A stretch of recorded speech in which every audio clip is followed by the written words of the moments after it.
Hello प्यारे बच्चों, फिर से स्वागत है एक बार आपका आपके और हमारे इस छोटे से प्यारे से चैनल काइनेटिक एकेडमी में। तो बच्चों, आज हमने 11th का टॉपिक शुरू किया है ना। अभी तक 11th की कोई भी वीडियो नहीं आई थी, तो हमने आज 11th का पहला चैप्टर नहीं, दूसरा चैप्टर, पर यहीं से मोस्टली सिलेबस शुरू होता है। ठीक है, यूनिट एंड मेजरमेंट से।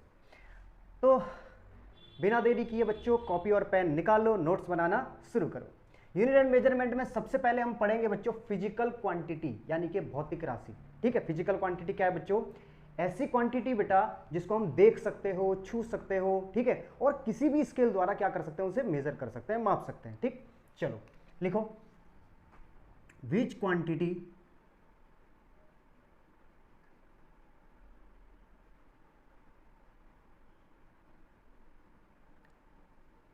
Can be measured by an instrument, ठीक है, and describe the law of क्या? Physical world.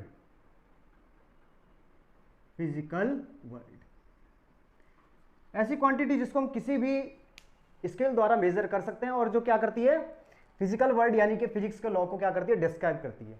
ठीक है, डिस्क्राइब करती है, यानी कि हमें पता है कि यदि हम कोई वस्तु ऊपर फेंकेंगे तो नीचे ही आएगी। ठीक, ये सब लॉ। चलो देखो, कोई भी फिजिकल क्वांटिटी है बच्चों, उसके लिए सबसे ज्यादा जरूरी क्या है? N you. एन यू का मतलब क्या है बच्चों? यानी कि इसकी न्यूमेरिकल वैल्यू। ठीक, क्या है? Numerical value. ओहो, न्यूमेरिकल वैल्यू क्या है? N u, numerical value. और यू क्या है बच्चों? यूनिट। अरे सीधी सी बात है बच्चों, देखो मार्केट में जाते हो, ठीक, सभी जाते हैं।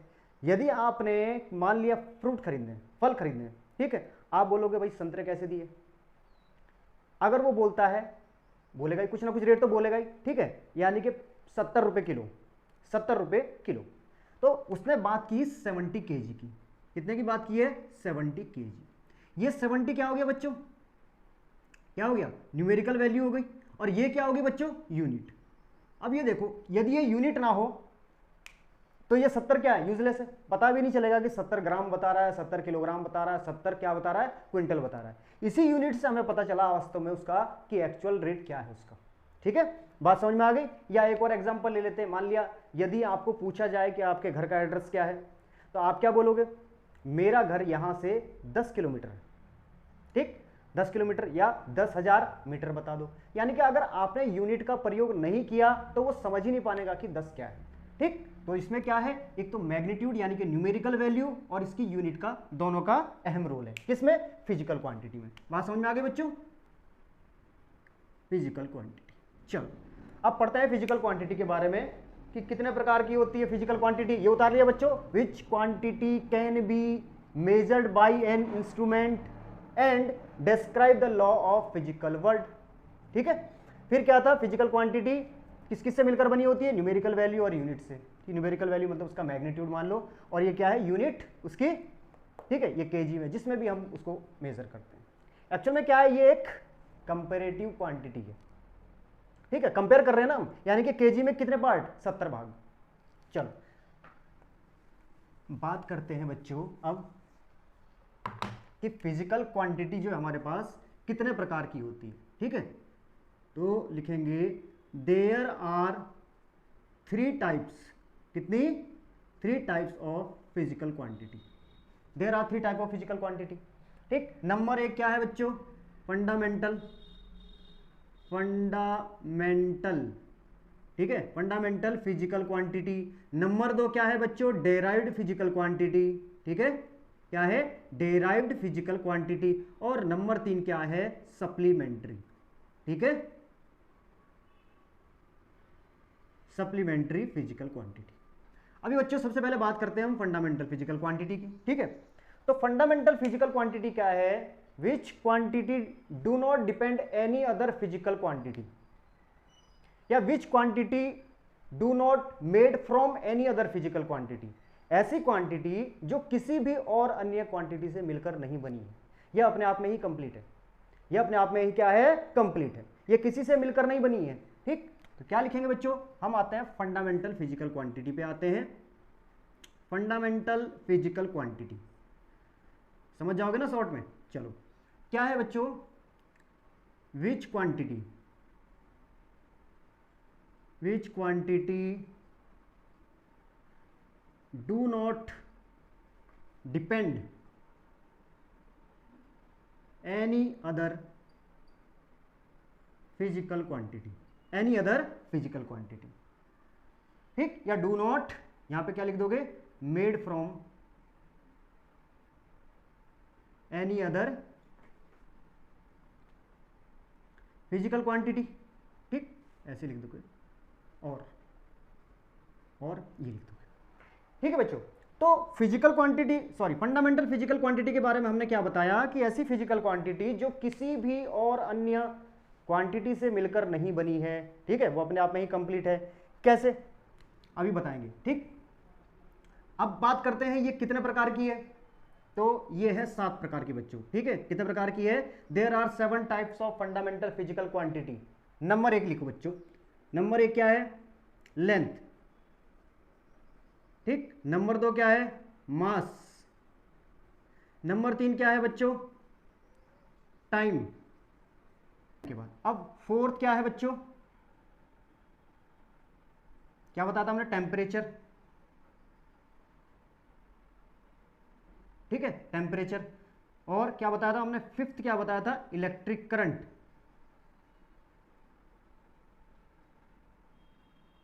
फिर उसके बाद क्या बताया हमने, अभी तक नहीं बताया, अभी तक नहीं बताया। ठीक है, ल्यूमिनस इंटेंसिटी। ठीक है, ल्यूमिनस इंटेंसिटी। उसके बाद क्या बताया बच्चों, अभी तक कुछ नहीं बताया, अमाउंट ऑफ सब्सटेंस। ठीक है, amount of substance, amount of substance, c. ठीक है, अमाउंट ऑफ सब्सटेंस। चल, अब बच्चों बात करते हैं यार इनके यूनिट की बात करते हैं। ये थी हमारी fundamental physical quantity, fundamental physical quantity. ठीक है, यहां पे बात करते हैं हम इसकी यूनिट की बात करते हैं कि इसकी यूनिट क्या है भाई। ऐसे यहां पर बात करेंगे, ये क्या है, फंडामेंटल फिजिकल क्वांटिटी है, और इधर बात करेंगे हम इसकी यूनिट की बात करेंगे। ये कौन सी यूनिट की है ना, कौन सी यूनिट है इसकी। ठीक है, चलो, लेंथ की यूनिट क्या है बच्चों, क्या होगी, जल्दी जल्दी बताओ, मीटर, METER, मीटर। ठीक है, मास क्या है बच्चों, किलोग्राम, क्या है, किलोग्राम। और इसको थोड़ा बड़ा कर लेते हैं। ठीक है, हाँ, ये आ गया, किलोग्राम। अब ठीक है, चलो, टाइम की क्या है बच्चों, सेकंड। टाइम की क्या है, सेकंड। अब इधर आ जाओ, टेम्परेचर की क्या है बच्चों, केल्विन। क्या है, केल्विन। ठीक, केल्विन। इलेक्ट्रिक करंट क्या है बच्चों, एम्पियर। वैसे ही ल्यूमिनेंट इंटेंसिटी की क्या है बच्चों, कैंडिला, कैंडी लेकर आ, कैंडिला।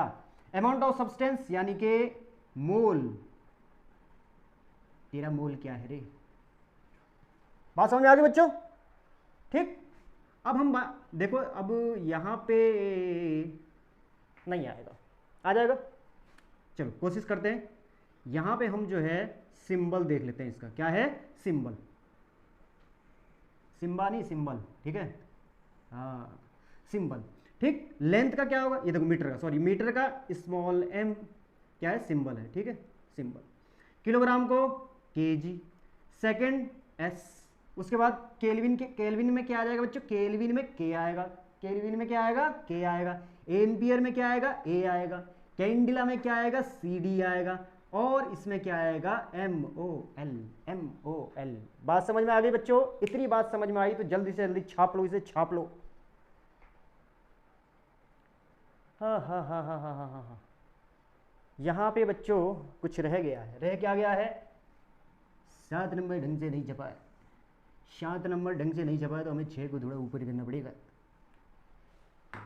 ओहो,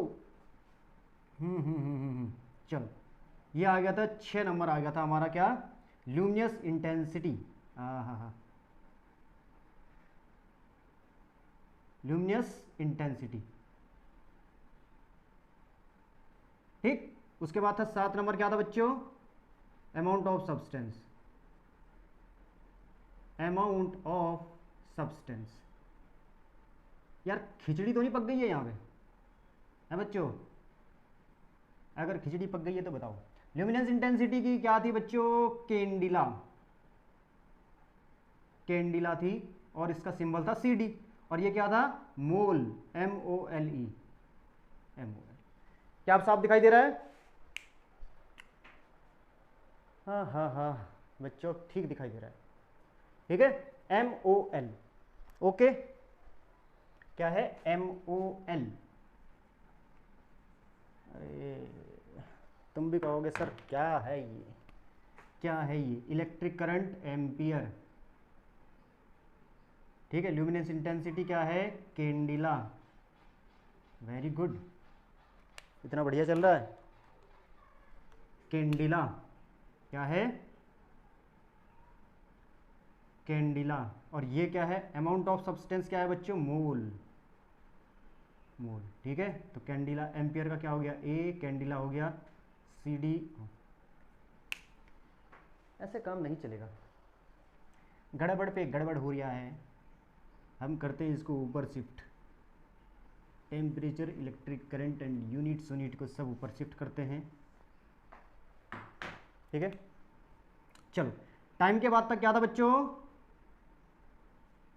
टेम्परेचर। ठीक है, इसको भी और ठीक कर लेते हैं, ये ऐसे।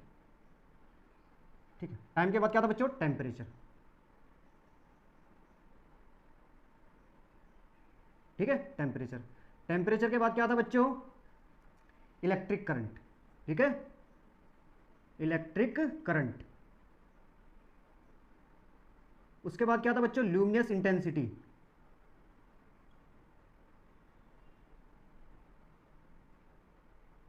Luminous intensity. और उसके बाद क्या था बच्चों, amount of substance, amount of substance. ठीक है, अब क्या करते हैं हम, इसके यूनिट लिखते हैं। यूनिट देखो, टेम्परेचर की क्या रहेगी बच्चों, केल्विन। ठीक है, केल्विन। इलेक्ट्रिक करंट की क्या रहेगी बच्चों, एम्पियर। ठीक है, ल्यूमिनस इंटेंसिटी की कैंडिला, और अमाउंट ऑफ सब्सटेंस की क्या रहेगी बच्चों, मोल। अब आ जाओ सिंबल पे। ठीक है, केल्विन का क्या रहेगा बच्चों, के, एम्पियर का क्या रहेगा बच्चों, A, कैंडिला का क्या रहेगा बच्चों, CD, और मोल का क्या रहेगा बच्चों, MOL। आई होप अब स्क्रीन में सब कुछ बढ़िया आ रहा होगा। हाँ अब ठीक है, ठीक है भाई, इतनी बात समझ में आई बच्चों। चलो ठीक, तो ये थी हमारे पास fundamental physical quantity, which quantity do not depend any other physical quantity, जो किसी भी और अन्य क्वांटिटी पर निर्भर नहीं करती है। क्या कहलाती है बच्चों, फंडामेंटल फिजिकल क्वांटिटी। और कितने प्रकार की होती है, 7 प्रकार की होती है। कौन कौन सी होती है, length, mass, time, temperature, electric current, luminous intensity, amount of substance. ठीक है, लेंथ की यूनिट क्या है, मीटर, मास की किलोग्राम है, टाइम की सेकंड है, टेम्परेचर की केल्विन है, इलेक्ट्रिक करंट की एम्पियर है, luminous intensity candela, amount of substance mole. ये इनके सिंबल दिए हुए हैं, आप अच्छी तरह समझ गए होंगे। ठीक है, चलो बढ़े आगे, अब करते हैं हम डेराइव्ड फिजिकल क्वांटिटी। ठीक है, डेराइव्ड फिजिकल क्वांटिटी। चलो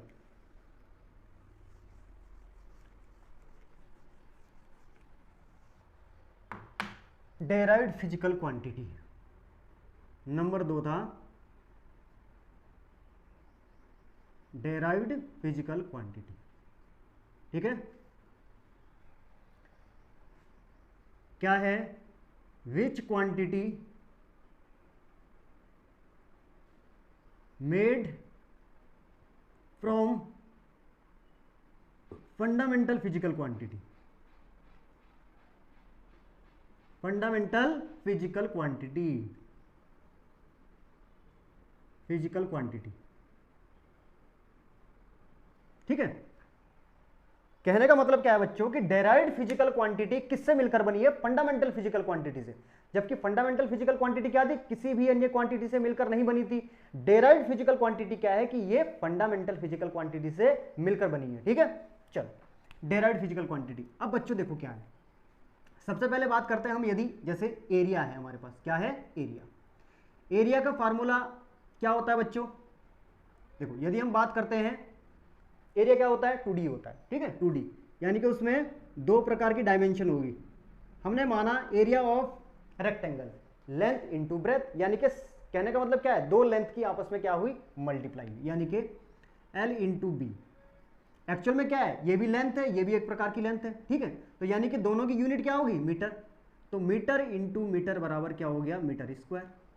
अब देखो fundamental physical quantity length, length की यूनिट क्या थी मीटर, मीटर स्क्वायर बनी है ना ये उससे, ठीक है, ये उससे मिलकर बनी है, सारी ऐसी होगी। देखो वॉल्यूम की बात करें, अगर हम बात करते हैं वॉल्यूम, वॉल्यूम क्या होता है बच्चों 3 डायमेंशनल होता है, तो L into b into h, यानी कि metre into metre is equal to क्या हो जाएगा मीटर क्यूब हो जाएगा, ठीक। यदि हम बात करते हैं डिस्प्लेसमेंट, सॉरी क्या बात करते हैं वेलोसिटी, वेलोसिटी क्या होता है बच्चों डिस्प्लेसमेंट अपॉन टाइम होता है, ठीक है, क्या होता है फार्मूला डिस्प्लेसमेंट अपॉन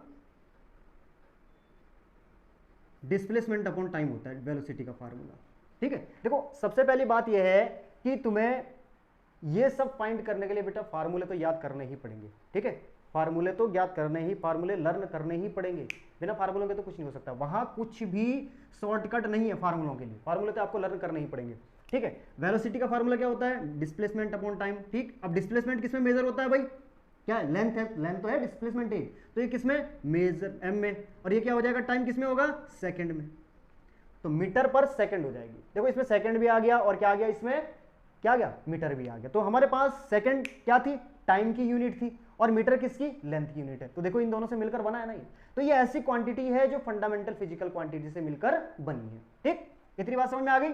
चलो अब बात करते हैं बच्चों सप्लीमेंट्री फिजिकल क्वांटिटी की, इसे उतार लिया, चलो यही कर दे नीचे, नहीं उतार लिया ना। चलो बात करते हैं सप्लीमेंट्री फिजिकल क्वांटिटी, नंबर 3 था हमारे पास supplementary physical quantity, supplementary physical quantity. These quantities are known quantities. These quantities are known quantities. क्या है known quantities है, ये पहले से ही ज्ञात राशियां हैं, पहले से ही नॉन क्वांटिटीज हैं, ठीक। देखो फंडामेंटल फिजिकल क्वांटिटी कितनी है बच्चों 7, उन 7 से मिलकर सारी बनी है कौन सी डेराइव्ड फिजिकल क्वांटिटी, केवल इन दो को याद रखना, ये बिल्कुल ही अलग है सप्लीमेंट्री फिजिकल क्वांटिटी। कौन कौन सी है देखो बताते हैं आपको, सबसे पहले क्या है एंगल, क्या है एंगल, एंगल तो आप जानती है जिसे कोण बोलते हैं, ठीक। एंगल क्या होता है ये देखो ऐसे, ये क्या है थीटा। अच्छा बच्चों देखो यहां देखो यदि हम इसे ऐसे कर दें, ये ऐसे मिलाते हैं, ये क्या बन गया आर्क, क्या बोलते हैं इसे आर्क, हिंदी में चाप बोलते हैं इसे, क्या बोलते हैं चाप। अगर हम यहां से थीटा की वैल्यू निकालते हैं, देखो आर्क यदि हम इसको पूरा इस तरह से डॉट डॉट डॉट करके करेंगे तो पूरा क्या बन जाएगा सर्कल बन जाएगा, उस सर्कल के हिसाब से ये क्या रहेगी इसकी रेडियस रहेगी, ठीक है। तो यदि हम यहां पे देखते हैं तो थीटा बराबर आर्क अपॉन क्या होता है रेडियस होता है,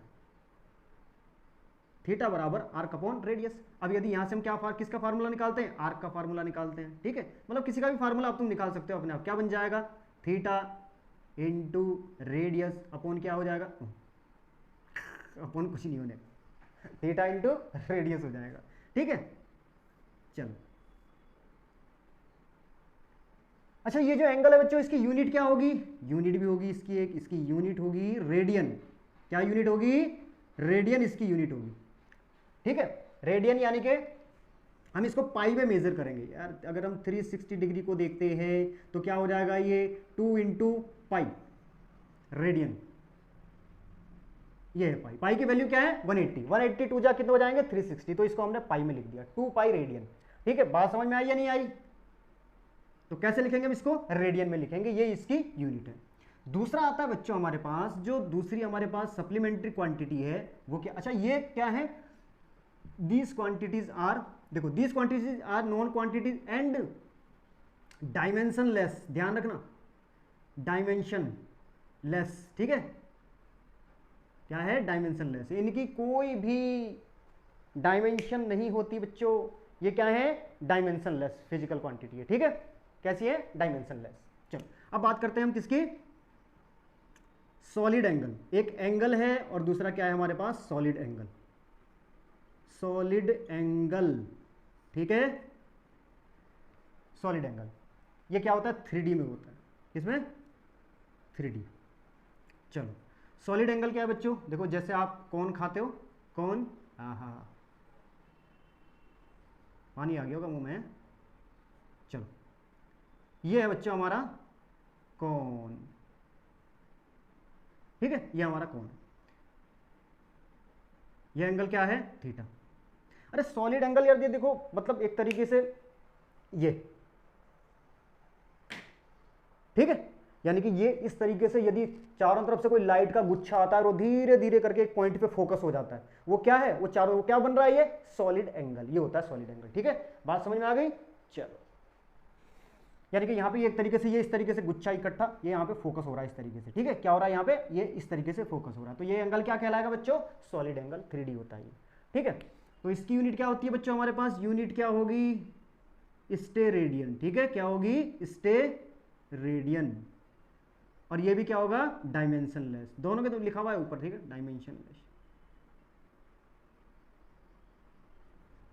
ठीक है डायमेंशनलेस। चलो इतना समझ में आ गया बच्चों, वेरी गुड, उतार लो जल्दी से छाप लो।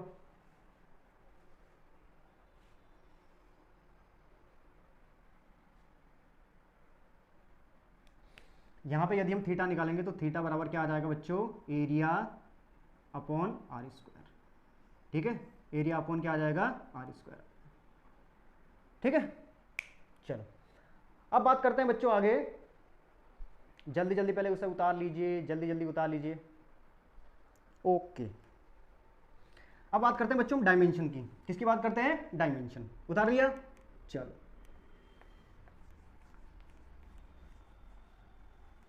कि डायमेंशंस क्या है, ठीक है, क्या है डायमेंशंस क्या है।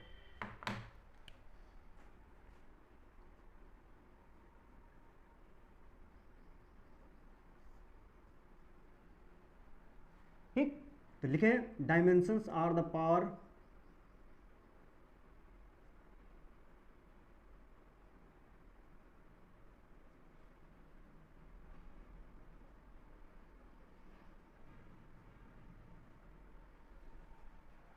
to which fundamental physical quantity, ठीक है,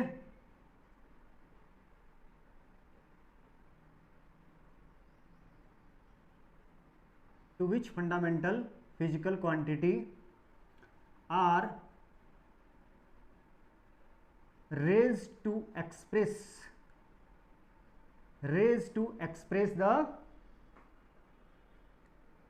क्या फिजिकल क्वांटिटी, फिजिकल क्वांटिटी, ठीक है, यानी कि किसी भी फिजिकल क्वांटिटी के फार्मूले को फाइंड करने के लिए हम क्या करते हैं फंडामेंटल फिजिकल क्वांटिटी के ऊपर जो पावर चढ़ाते हैं वही क्या है डायमेंशन है, वही क्या है डायमेंशन है। Dimension are the power to which fundamental physical quantity are raise to express the physical quantity, किसी भी फिजिकल क्वांटिटी को एक्सप्रेस करने के लिए, उसे समझाने के लिए फंडामेंटल फिजिकल क्वांटिटी के ऊपर जो पावर्स चढ़ाई जाती है उन्हें क्या कहते हैं डायमेंशंस कहते हैं, ठीक, बात समझ में आ गई। जैसे अब हम बात करते हैं वही हमने डेराइव्ड फिजिकल क्वांटिटी में देखा था, हमने सबसे पहले फार्मूला क्या निकाला था हमने, ठीक, एरिया, क्या था एरिया। अच्छा एक बात और ध्यान रखना बच्चों, जब भी हम डायमेंशनल फार्मूला निकालेंगे तो उसको क्या करेंगे बड़े कोष्टक में, बड़े ब्रैकेट में बंद करेंगे, ठीक है, किस तरीके से, इस तरीके से, ध्यान रखना इस चीज को। तो सबसे पहले हम बात करते हैं जो हमारी पास क्या थी fundamental physical quantity, fundamental physical quantity कौन सी, चलो एक बार जल्दी जल्दी से रिवीजन हो जाए, लेंथ है ना, मास,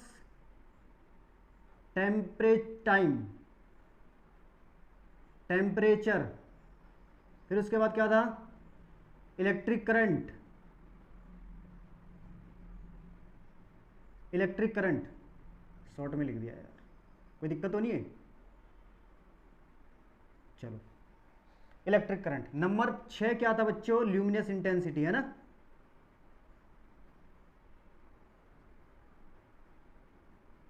ल्यूमिनस इंटेंसिटी हो गया। और नंबर 7 क्या है बच्चों, amount of substance,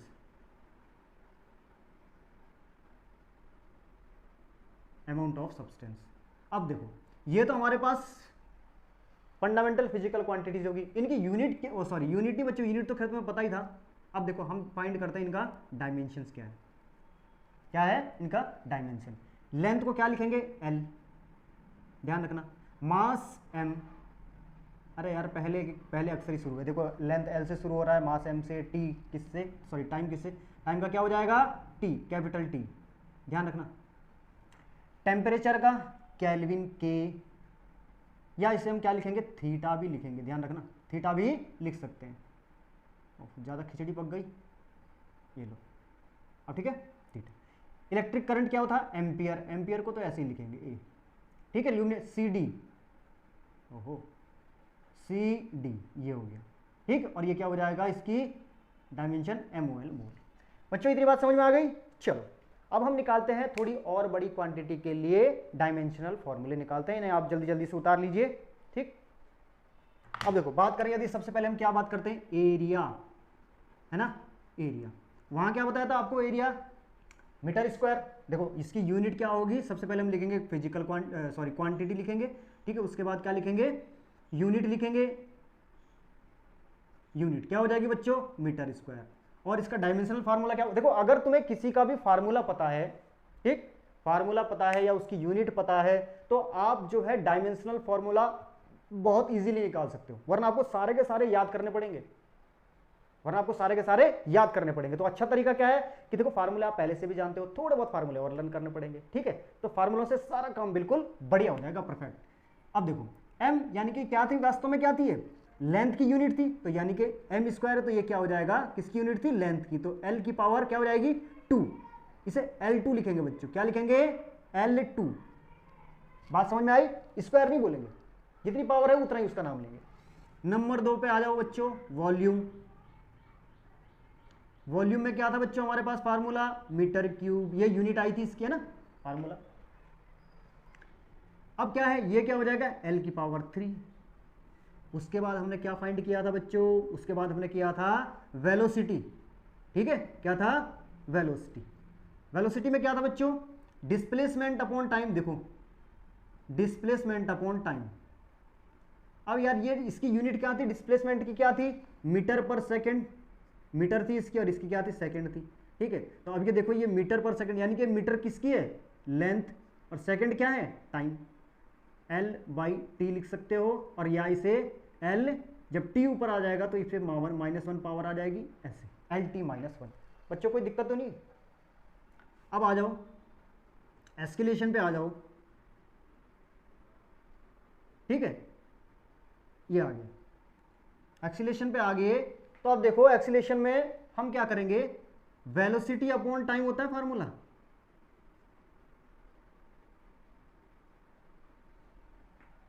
rate the change in velocity, क्या होता है हमारे पास एस्केलेशन।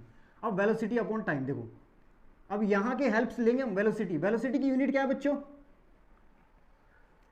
यूनिट क्या है, देखो मीटर पर सेकंड स्क्वायर है, ठीक, मीटर पर सेकंड स्क्वायर है, यानी कि मीटर पर सेकंड स्क्वायर। और इस टाइम की भी क्या होगी बच्चों, ये भी तो टाइम है ना, टाइम, वेलोसिटी अपॉन टाइम, ये टाइम की इसकी भी क्या रहेगी, सेकंड रहेगी, तो सेकंड इंटू सेकंड। अब ये क्या था, लेंथ है, मीटर की यूनिट है ना, सॉरी लेंथ की यूनिट क्या है, ये मीटर हो गई, सेकंड इंटू सेकंड ये क्या है, यानी कि टाइम, ये T2। तो क्या हो जाएगा बच्चों, LT-2, ठीक, इतनी बात समझ में आ गई, गुड। अब बात करते हैं हम, देखो आगे क्या है हमारे पास, एक और लेते हैं हम, चलो फोर्स ले लेते हैं, ठीक है। फोर्स फार्मूला क्या बनेगा फोर्स का, मास इंटू एस्केलेशन। भाई फोर्स का फार्मूला आप सभी को पता ही है, मास इंटू एस्केलेशन, ठीक। अब मास का क्या हो जाएगा, देखो अगर आप डायमेंशन फार्मूला लिखोगे, ठीक, तो ये तो m हो जाएगा, एस्केलेशन का क्या होगा, L t minus to, direct T जो रख दो यहाँ पे, L t minus to,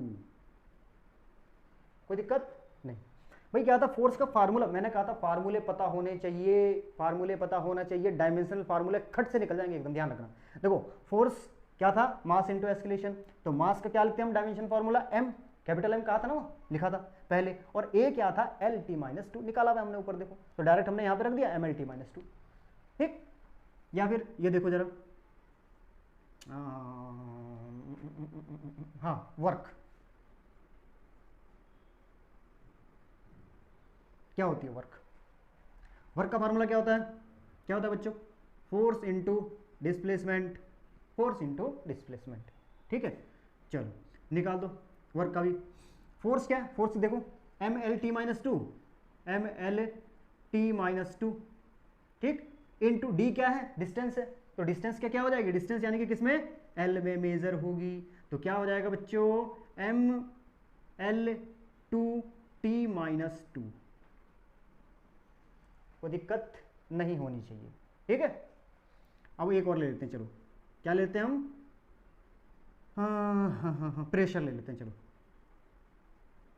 ji sir जी क्या गंदा है ना, प्रेशर की बात कर रहा हूँ, वो वाले प्रेशर की बात नहीं कर रहा हूँ, ठीक है यार एक बार, हाँ चलो बिल्कुल सही आ रहा है, क्लियर आ रहा है, प्रेशर, ठीक,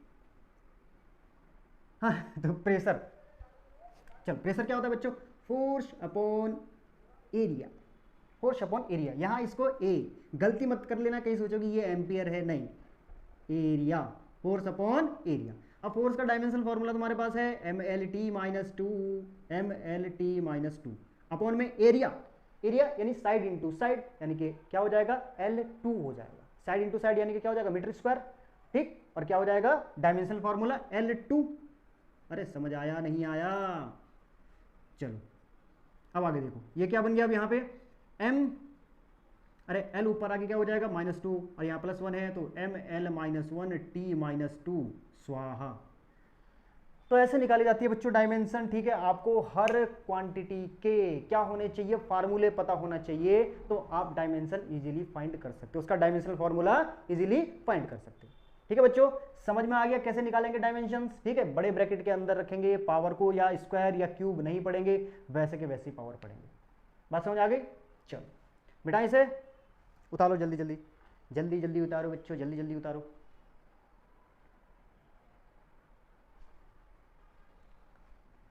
अब बात करते हैं हम principal of homogeneity, principal of homogeneity.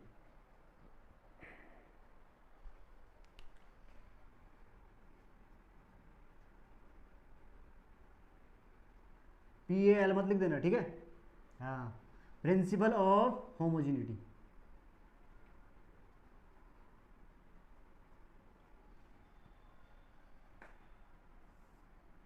Principal of homogeneity, principal of homogeneity क्या कहता है बच्चों, dimensions of dimensions of each term of an equation, of an equation must be same, ठीक है, मस्ट बी सेम। किसी भी इक्वेशन के each term यानी कि प्रत्येक पद, ठीक है ना, इस टर्म की जो डायमेंशन है वो क्या होनी चाहिए, सेम होनी चाहिए। कैसे पता लगेगा, चलो हम एक इक्वेशन ले लेते हैं। आप कौन सी इक्वेशन लें भाई, इक्वेशन ऑफ मोशन तो सभी को पता रहती है मोस्टली, है ना। इक्वेशन ऑफ मोशन क्या रहती है बच्चों, अरे पता होनी चाहिए, नहीं पता है या नहीं पता है, क्या होगा तुम्हारा, बी बराबर यू प्लस ए टी, अरे सर आप तो खुद ही भूल रहे हो, एस बराबर U T plus half A T square, और वी स्क्वायर बराबर के यू स्क्वायर प्लस के 2as। ये है हमारी मोशन की तीनों इक्वेशन, ठीक है। अच्छा यहाँ पे क्या है, ये तीनों इक्वेशन किस चीज़ के लिए है, कांस्टेंट एस्केलेशन के लिए है। यहाँ पे एस्केलेशन क्या रहता है, कांस्टेंट रहता है, ध्यान रखना, ठीक है। जब एस्केलेशन वेरिएबल हो तब ये तीनों इक्वेशन काम नहीं आएगी। कौन सी आएगी, अभी हम अगले टॉपिक में बताएंगे, अगले टॉपिक का मतलब अगले चैप्टर में बताएंगे इसे, ठीक है, वो भी बताएंगे। चलो बात कर रहे थे हम dimensions of each term of an equation must be same. देखो हम पहली इक्वेशन लेते हैं, v इज इक्वल टू क्या है, अच्छा एक बात और ध्यान रखना, सेम काइंड ऑफ, यहां पे एक चीज और लिखोगे, एंड सेम काइंड या ऐसे लिखो, क्वांटिटी ऑफ सेम काइंड, ठीक है, कैन एडेड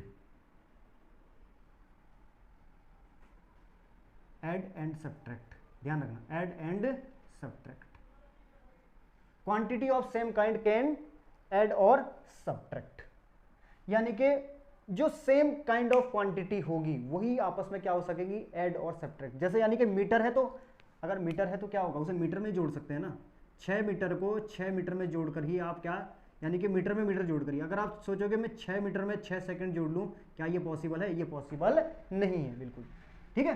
तो यानी कि सेम काइंड ऑफ क्या quantity can be add and subtract, ठीक है, can be add and subtract. चलो अब बात करते हैं बच्चों, हमें ये चेक करना है dimensions of each term of an equation must be same.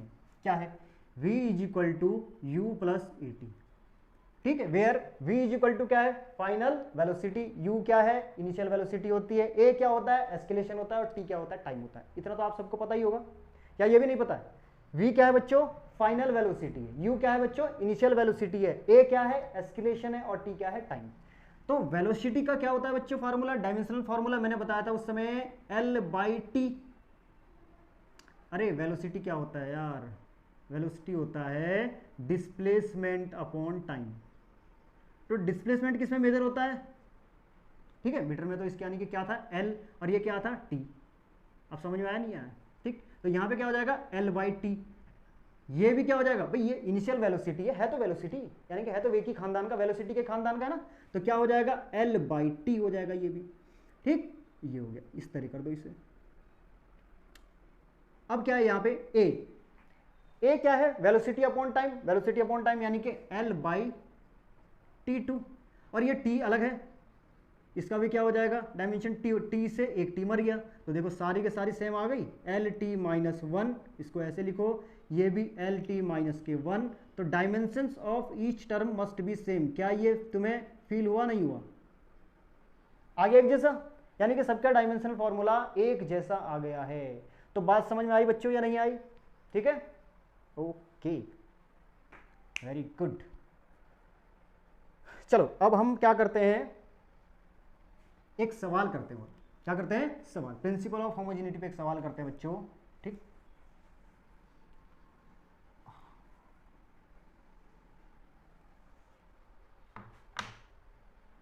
Principal of homogeneity पे हमारे पास दिया हुआ है x is equal to a plus के b t plus c T square plus d t cube upon e plus t, ये हमारे पास कोई equation दी गई है, एंड फाइंड द डायमेंशंस, ठीक है, ऑफ किसकी, A B C D and E, A B C D and E की dimension find करनी है। अब प्रिंसिपल ऑफ अच्छा देखो, और बात क्या है, x is equal to where, x is equal to क्या है, डिस्प्लेसमेंट, और t क्या है, t is equal to time. Screen से बाहर तो नहीं हो गया कहीं, नहीं स्क्रीन से बाहर नहीं हुआ, t इज इक्वल टू क्या हो गया बच्चों, टाइम, ओके। चलो अब यहां पे हमने जो पहले पढ़ा है बच्चों, हमने क्या पढ़ा था कि dimensions of each term of an equation must be same, ठीक। अब तुम सोचोगे सर डायमेंशन तो ईच टर्म की जब सेम होगी, यहाँ पे बच्चों थोड़ा अलग है। देखो वहां पे सारी हमारे पास क्या थी, नॉन क्वांटिटीज थी, v क्या था, फाइनल वेलोसिटी, u क्या था, इनिशियल वेलोसिटी, a एस्केलेशन था और t टाइम था। यहाँ पर क्या है, ये हमारे पास x t t t t ये सब, ये तो क्या है नॉन है, लेकिन a b c d की तो हमें डायमेंशन फाइंड करनी है, ABCDE की हमें डायमेंशन फाइंड करनी है। कैसे करते हैं? हमें पता है according to principle of homogeneity dimensions of each term must be same, यानी कि डायमेंशन तो क्या होगी, सारे टर्म जितने भी है सबकी सेम होगी, ठीक है। उसी की हेल्प से हम क्या करेंगे, इनकी डायमेंशन फाइंड करेंगे। तो हम सबसे पहले देखते हैं एक्स की डायमेंशन क्या है। भाई एक्स क्या है, डिस्प्लेसमेंट है, तो डायमेंशन क्या होगी, एल होगी यार। डिस्प्लेसमेंट क्या है, यानी कि वो लेंथ तो है, ठीक है। और लेंथ के लिए डायमेंशन फॉर्मूला क्या होता है, डायमेंशन क्या होती है, एल होती है। तो dimension of x is equal to क्या हो जाएगा, एल। यहां किसी को कोई डाउट तो नहीं बच्चों? चलो अब बात करते हैं हम इसकी। भाई according to principle of homogeneity क्या हो जाएगा, ये भी इसके बराबर हो जाएगा, सारे टर्म क्या बराबर है। तो dimension of a is equal to dimension of x. अब एक्स की तुम्हें पता है कि डायमेंशन कितनी आ गई, एल, तो ए की डायमेंशन भी कितनी आ गई, एल, डायमेंशन ऑफ ए। ये तो बहुत इजीली निकल गई। अब आते हैं किस पे, बी टी पे। चलो बी टी के लिए dimensions of b t is equal to, हमने कहा था सारे टर्म की क्या है, सेम है, तो क्या कर दो इसे एल। लेकिन हमें फाइंड किसकी करनी है, बी की। देखो ये जो डायमेंशन है ये इन दोनों की है, एक टर्म है ये इस समय बी टी, अलग अलग नहीं है, तो दोनों की डायमेंशन क्या है, एल। हमें किसकी निकालनी है, केवल बी की। तो हम क्या करेंगे, टी को कहां ले जाएंगे, अपॉन में। बात समझ में आ रही है? यहां एक चीज पकड़ के मत बैठ जाना कि सर आपने तो वहां जब डायमेंशन निकाली थी बी बराबर यू प्लस ए टी में, तो सबकी डायमेंशन सेम आई थी, सबका dimension formula L t minus क्या आया था, 1 आया था, ठीक है। बच्चों यहां पर क्या है, देखो ये दोनों नॉन नहीं है, नॉन क्वांटिटी नहीं है, वहां सारी की सारी क्वांटिटी नॉन थी, यहां पे केवल नॉन क्या है, टी। बी क्या है, अननोन। लेकिन ये दोनों क्या है, एक टर्म है इस समय, यानी कि इन दोनों की डायमेंशन क्या है, एल आई हुई है। तो हमें क्या निकालना है, जब हम बी की निकालना चाहेंगे तो टी क्या अपन में चला जाएगा। बात समझ में आ गई या नहीं आ गई? तो dimension of b is equal to क्या आ जाएगा, एल, और टी क्या है, टाइम है, तो अपन में क्या आ जाएगा, टी आ जाएगा, एल बाई टी, या एल टी माइनस 1। ये आ गई बी की डायमेंशन। देखो बच्चों आप चेक भी कर सकते हो, क्या है, बी, यानी कि इस पूरे टर्म की भी क्या थी, इन सबके बराबर ही तो थी, और सबके बराबर यानी कि एल आ रही थी, इसकी भी एल आई, इसकी भी एल आई, तो इन दोनों की भी मिलाकर एल आनी थी, ठीक। अब देखो ये किसकी डायमेंशन आई, dimension of b, l t minus 1। यदि हम बी की जगह रख दें, क्या आई डायमेंशन ऑफ बी, क्या आई, एल टी माइनस 1। इस एल टी माइनस 1 को यदि हम यहाँ केवल बी की जगह रखेंगे, भाई बी की जगह रखेंगे क्योंकि ये ओनली किसकी है, बी की डायमेंशन है, बी की जगह रखोगे तो देखो ये टी माइनस 1 इस टी से खत्म हो जाएगा, क्या आ जाएगा, एल ही तो आ जाएगा, क्या आ जाएगा, एल ही तो आ जाएगा। अब बात समझ में आई, यानी कि इसकी भी एल, इसकी भी एल, इसकी सबकी एल एक तरीके से। अब आ जाओ C, dimension of C T square is equal to, ये भी क्या है, डायमेंशन ऑफ क्या, एक्स, क्या एक्स लिख लो, ए लिख लो, बी टी लिख लो, किसी का लिख लो, यानी कि एल के इक्वल आई, ठीक। अब हमें किसकी निकालनी है, ये दोनों को मिलाकर एक टर्म बना ना, तो ये तो पूरे की है एल, लेकिन हमें किसकी निकालनी है, सी की। तो टी टू का टी स्क्वायर कहां चला जाएगा, अपॉन में चला जाएगा। तो dimension of C is equal to L upon T two, तो ये क्या हो जाएगा बच्चों, एल टी माइनस 2। अब देखो इसको भी यदि चेक करना चाहते हो तो देख लो, डायमेंशन ऑफ C की जगह क्या रखोगे, एल टी माइनस 2, इस T2 से ये T माइनस 2 खत्म हो जाएगा, क्या आ जाएगी, एल, ओवरऑल एल ही आ गई। भाई बात समझ में आ रही बच्चों या नहीं आ रही है? चलो बिल्कुल अच्छी तरह समझ में आ रही होगी, आई होप। अब बात करते हैं D t cube upon e plus T. यहां पे थोड़ा खेल खेलना पड़ेगा हमें, ठीक। क्यों? क्योंकि ये पूरे के पूरा एक टर्म है और इनमें से दो क्वांटिटी यानी कि डी और ई की पूछी गई है। अब हमने प्रिंसिपल ऑफ होमोजेनिटी पे क्या पढ़ा था, एक लाइन हमने ये पढ़ी थी कि same kind of quantity of same kind must be क्या होगी, कैन बी एडेड और सब्ट्रैक्टेड, ठीक है। यानी कि जो सेम काइंड है क्वांटिटी, सेम काइंड ऑफ क्या, क्वांटिटी, एक जैसी क्वांटिटी आपस में ऐड हो सकती है और एक जैसी क्वांटिटी आपस में क्या हो सकती है, सब्ट्रैक्ट हो सकती है। अब जब ये यहां ऐड हो रही है तो इसका मतलब ये भी क्या है, इसका मतलब ये भी टी के ही खानदान की है। बात समझ में आ रही है, नहीं आ रही है? Same kind of quantity can be add और सब्ट्रैक्ट, यहां पे वो फॉर्मूला यूज करना है, यहां पे वो फंडा यूज करना है। इसका मतलब ये टी में तब ऐड हो रही, भाई टी तो हमें पता है टाइम है, ये हमें पता नहीं है, तो इसका मतलब ये क्या है, ये भी टाइम ही है, तभी ये इसमें ऐड हो पा रहा है, तभी ये इसमें ऐड हो पा रहा है। तो ठीक है, तो यहां तो हमें इसके इक्वल करने की जरूरत ही नहीं है, हमें पता चल गया कि ये भी क्या है, टी है। तो dimension of E is equal to क्या हो जाएगा, टी। ध्यान रखना बच्चों, dimension of E is equal to कितना हो गया, टी हो गया, ठीक। बात समझ में आई? अभी तुम ये बस सोचा कि सर इसको भी यहां रख के देखते हैं। बेटा ये सारा के सारा पूरा एक टर्म है, अभी इसमें डी की भी हमें डायमेंशन निकालनी है। जब डी की डायमेंशन निकालेंगे तब तुम चार रख के देख लेना, वापस वही एल आएगा, ठीक है। चलो अब डायमेंशन ऑफ टी, ई की क्या आएगी, टी आ गई। देखो अब डायमेंशन अब हमें निकालनी है किसकी, डी। तो इनको क्या करेंगे, अब करेंगे तो पूरे का टर्म क्या है, इसके इक्वल ही है एक्स के डायमेंशन के, यानी कि डी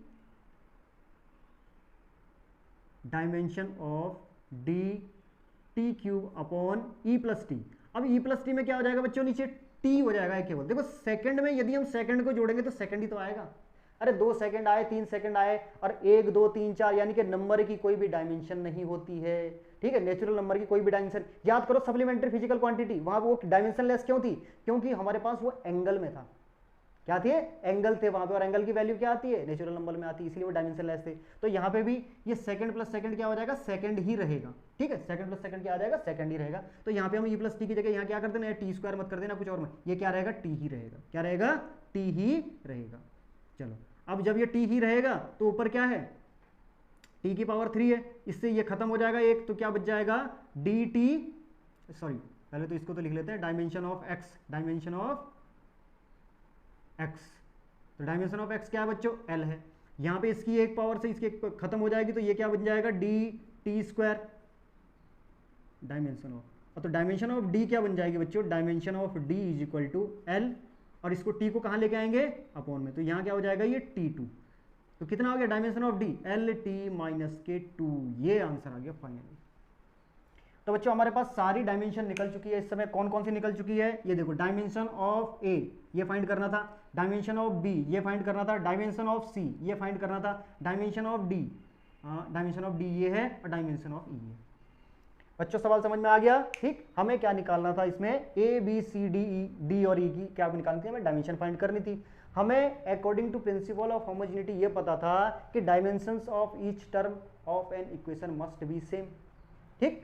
तो हमने क्या करा, देखो इसका मतलब क्या है, इन सब की डायमेंशन क्या होती है, सारे टर्म, एक टर्म ये है, दूसरा ये है, तीसरा ये, चौथा ये, पांचवा है, सारे टर्म की डायमेंशन क्या होनी चाहिए थी, सेम होनी चाहिए थी। हम कहां से इसका फायदा उठाया, जहां पे हमें पूरे कंप्लीट टर्म की हमारे पास डायमेंशन थी। वो कौन सा टर्म था, एक्स। भाई एक ही भी नहीं थी, एक तो अननोन थी, ठीक है। एक्स हमें पता था कि एक्स क्या है, डिस्प्लेसमेंट है, तो डिस्प्लेसमेंट की डायमेंशन क्या होती है, एल, ठीक। तो हमें ये पता था। तो अब सबको क्या करना था, इसके इक्वल करना था। भाई जितनी इसकी थी इतनी इसकी थी, तो एक ही तो हमने डायरेक्टली ऐसे निकाल दी कि भाई ये बराबर डायमेंशन ऑफ एक्स, एल आ गई। ऐसे फिर हमने इसको इसके सबको क्या करेंगे, इसके इक्वल करेंगे, क्योंकि इसके इक्वल ही है सारे के सारे टर्म, ठीक। तो ये हमारे पास डायमेंशन। बच्चों इतना लेक्चर समझ में आया, आज के लिए इतना ही काफ़ी है। मैं उम्मीद करता हूं कि अगले लेक्चर में पूरा चैप्टर ही खत्म हो जाएगा, ठीक है। उस दिन चाहे हो सकता है हम 1 घंटे का बने, 1.5 घंटे का बने, लेकिन केवल और केवल 2 लेक्चर में आपका पूरा चैप्टर खत्म, ठीक है। तो मेहनत करते रहो, पूरा ये अच्छी तरह से रिवाइज करना, इसे समझना, नोट्स बनाना, ठीक है। और यदि आपको मेरी पढ़ाई आपको समझ में आती हो तो चैनल को सब्सक्राइब जरूर करना, शेयर जरूर करना, ठीक है, अपने ही दोस्तों में जो फिजिक्स से रिलेटेड हो। ऐसे नहीं कि कहीं भी आपने शेयर कर दिया, ठीक है। Okay, take care, bye bye.